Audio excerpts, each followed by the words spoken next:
Kaugnay po ng mga balitang yan, makakausap natin si Palace Press Officer at Undersecretary Claire Castro. Good evening, Yusek. Yes, good evening, George, and good evening, Bea. Well, unahin ko na kung nakatanggap na po ba kayo ng kopya ng reklamo sa inyo ni Congressman Leviste. 110 million pesos na civil libel damages daw po ito. Dahil daw po ito sa naging pahayag ninyo sa vlogs ninyo tungkol sa kanyang solar energy firm. Wala pa, Friday pa lang niya to final, so most probably by next week ang raffle nito. At doon pa lamang natin malalaman kung saan branch, at kapag nagkaroon na ng branch ang court, doon pa lang tayo mabibigyan ng kopya ng complaint. But what is your reaction to that? Na kinasuhan kayo based doon sa mga vlogs ninyo against his firm? Sa akin, nakikita ko ang pattern. Nasa akin, ang nakikita ko na gusto nilang pagpapatigil sa akin para ako'y magsalita. Hindi lang para sa aking YouTube channel, kundi pagiging Palace Press Officer. Dahil tingnan natin, sino ba ang nasa likod kaya ng mga agenda nitong si Congressman Leviste sa pagsasampa ng kaso sa akin? At sino rin kaya yung nasa likod ng mga pagbabanta sa buhay ko? Ano kayang grupo ito? Doon naman makikita kung sino ba talaga ang nagnanais na sirain ang gobyerno, sino ba ang nagnanais na pababain ang presidente sa kanyang pwesto. Makikita natin, ito lahat ay parang drama. Drama to the point na ipapakita nila na ang gobyerno ang nanggigipit sila, when in fact sila ang naninira sa gobyerno dahil sa kanilang agenda na matanggal ang Pangulo sa pwesto. So sinasabi niyo po na sila ang may agenda, Yusek Castro.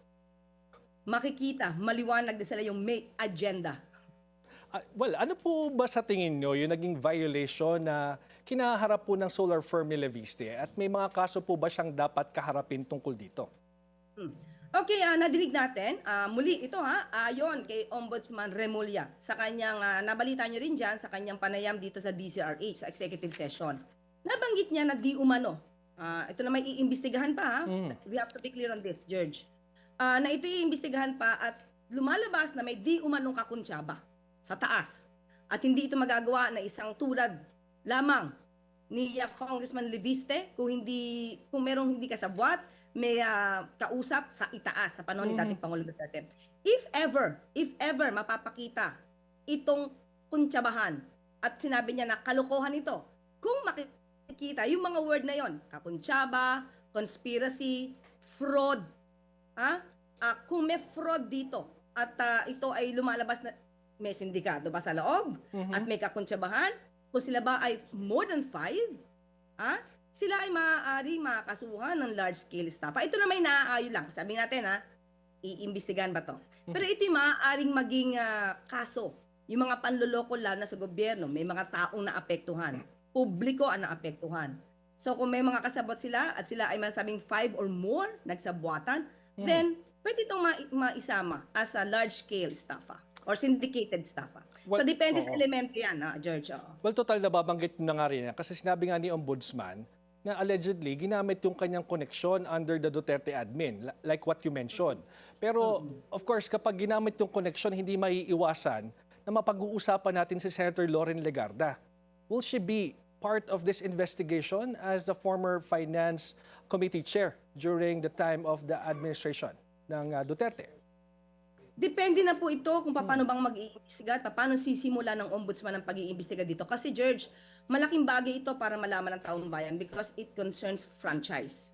So kung sinasabi ni ombudsman na maaaring nagkaroon ng spin-off, okay? So pag sinabi ng spin-off, nako, baka lang may panloloko even prior to or simultaneously with the signing of the contract or after even before na mabigay yung franchise kung meron talagang ganito mga klase mga plano. So it has to be investigated, malaman talaga ang kabuuan dito. Dahil kung sino man yung sinasabi ni Ombudsman Remulla na maaaring kakuntsaba, maaari yung maimbestigahan. Do you think na si-single out kayo sa pangyayaring ito? No? Kasi si Ombudsman Remulla din naman, he was talking about the supposed possible violations of the company and about Representative Leviste as well. Pero kayo lang po yung kinasuhan. Oo nga, George, maliwanag yon dahil sinabi niya sa kanyang interview din na hindi niya daw, kumbaga ginagalang niya ang ombudsman dahil kaibigan din ito ng kanyang ina. So alam mo, medyo questionable yung pagkakasabi ng kaibigan ito ng kanyang ina. Baka ibig ba sabihin, porket magkaibigan ba yung kanyang ina, maaaring siya ay masagip na sa pag-iimbestiga? I don't think the ombudsman will do that. Kasi ang ombudsman dapat neutral. At nakita naman natin na talagang porsigido siyang malaman ng taong bayan kung ano nangyari dito sa prangkisa na to ng Solar para sa Bayan Corporation ni Congressman Libiste. Anong implication nito sa iyo, Yusek? Will this stop you from continually speaking up about this Hindi. franchise issue? Hindi, definitely. Bakit? Obligasyon din natin to. Hindi lang Oh. bilang Palace Press Officer, kundi isang mamamayan na dapat natin maipaliwanag. Ako bilang abogado na rin at meron tayong sariling YouTube channel kung saan lang bibigay tayo ng mensahe tungkol sa current issues, pinapaliwanag natin ang mga legal implications, conflict of interest, large-scale staffa. Kailangan malaman ito ng tao. Kasi kung walang taong titindig dito at magsasalita dito, mamamayagpag ang mga panloloko at mga kasinungalingan. But where do you draw the line, Yusek? No? Kasi syempre kayo ay tagapagsalita ng palasyo. You also have your YouTube channel and you're speaking na sarili mong opinion. Where do you draw the line? Kung kailan yung statement ng palasyo, kailan si Yusek Castro ang nagsasalita o si Attorney Claire Castro ang nagsasalita? Kapag ako ay nasa briefing, definitely, kung ano lang po ang sinasabi sa atin ng palasyo, kung ano mensahe ng palasyo, dun lang po tayo. Pero kapag ka po ako ay nasa sarili ko YouTube channel, hindi naman po ako, I do not go against the government. At ang pinapaliwanag ko lamang po ay ang legal implications. Hindi naman po tayo nagbibigay ng iba pang opinion. So tayo ay nag-a-analyze, ipinapakita natin sa tao na maging mapanuri, lalo sa mga fake news peddlers at sa mga kasinungalingan. So yun yung aking ibinabahagi sa aking mga viewers sa aking YouTube channel. Now, Yusek, puntahan natin itong naging reklamo mo sa NBI, no? Sa alleged death threat made by former Palace Press Secretary Texie Cruz Angeles. Ano ba yung dahilan kung bakit kayo nag-file ng kaso laban sa kanya? Actually, George, gusto ko lang liwanagin, wala akong pinafile pa na kaso. Wala pa. Okay. Nag-report lang ako kasi sinasabi nila, balat sibuyas tong si Jose Claire kasi nag-demanda na. No, hindi po. Pinaalam ko lang po sa NBI, nireport ko lang po na may threat sa buhay ko at hindi po ito mapapasinungalingan dahil mismong nakapost ito sa Facebook po ng Luminous by Trixie Cruz Angeles and Ahmed Paglinawan. But are you Hindi planning po ito gawa-gawa. But are you planning to file charges against her in relation to that incident? Pinag-iisipan ko pa, George. Sa akin lang ang mahalaga ay malaman ng otoridad na kung ano man mangyayari sa akin, merong mga taong nagbabanta sa buhay ko. Okay. Yun lang. Kasi mahirap, George, yung magsasalita ka lang na may nagbabanta tapos wala ka palang pruweba. Puro salita lang. Puro, puro kwento lang. So, mahirap yun. Kaya dapat meron kang resibo, meron kang ebidensya kung saan nanggagaling yung threats mo. Okay. Now, as a palace officer naman po ngayon, tatanungin ko kayo, just to clear. Si former DPWH Secretary Manny Bonoan is now back here in the Philippines. Any reaction from the palace, lalo pat sinabi nga ninyo na may mga erroneous report na natanggap ang Pangulo na inyong lilinawin? George, oo, parang kararating pa lang po no ni dating DPWH Secretary Manny Bonoan.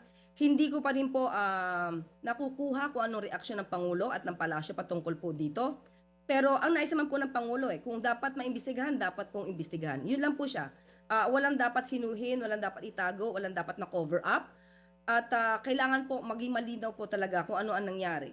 At isa po siguro si dating DPWH Secretary Manny Bonoan na makakapagbigay ng linaw dito sa mga issues na to.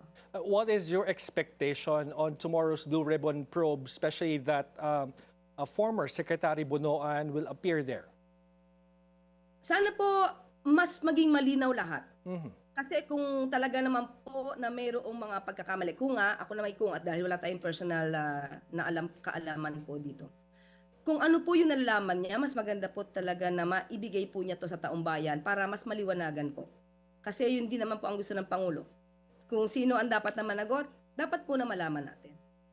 Okay, maraming salamat po. Palace Press Officer at Undersecretary Claire Castro. Maraming salamat, George.